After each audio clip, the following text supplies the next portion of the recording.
آپ کے علم میں ہے کہ گزشتہ روز پوسٹ بجٹ پریس کانفرنس کے دوران ایک صحافی نے سوال اٹھایا تھا کہ قومی اسمبلی کے speaker, deputy speaker, chairman senate اور ڈپٹی چیئرمین سینٹ کی تنخواہوں میں اچانک غیر معمولی اضافہ کیوں کیا گیا ہے؟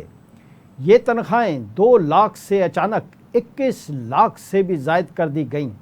اس کی کیا وجہ ہے؟ صحافی کے سوال کے جواب میں وزیر خزانہ کے پاس ایسی کوئی دلیل موجود ہی نہیں تھی کہ وہ عوام اور صحافیوں کو مطمئن کر سکتے۔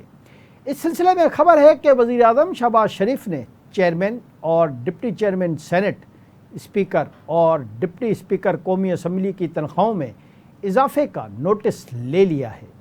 ذرائع کے مطابق وزیر اعظم شہباز شریف نے اسپیکر اور چیئرمین سینٹ سے رپورٹ طلب کر لی ہے۔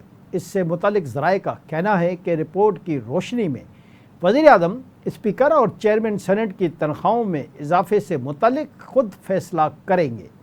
اگرچہ پاکستان میں روایت رہی ہے کہ وزیر اعظم اس طرح کی خبروں کا بس دکھاوے اور عوام کو مطمئن کرنے کی حد تک ہی نوٹس لیتے ہیں اور بعد میں معاملہ رفع دفع ہو جاتا ہے اور پھر اس طرح کی خبریں بھی کہیں گم سی ہو جاتی ہیں۔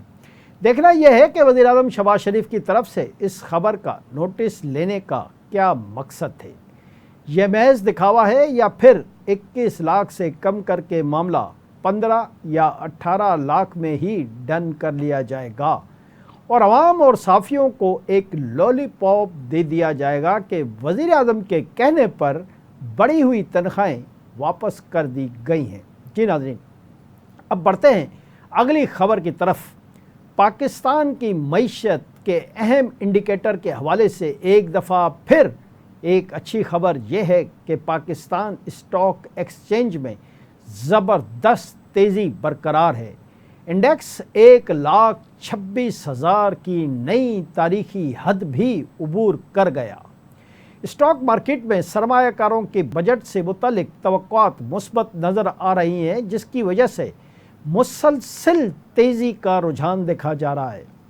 ٹریڈنگ کے دوران بازار حصص کے 100 انڈیکس میں 1,878 پوائنٹس کا اضافہ ہوا، جس کے بعد انڈیکس 1,26,231 کی سطح پر آ گیا۔ آج تک کے کاروبار کے دوران 100 انڈیکس 1,26,718 پوائنٹس کی بلند ترین سطح پر جا پہنچا ہے۔ گزشتہ روز کاروبار کے اختتام پر 100 انڈیکس 1,24,352 پوائنٹس پر بند ہوا تھا۔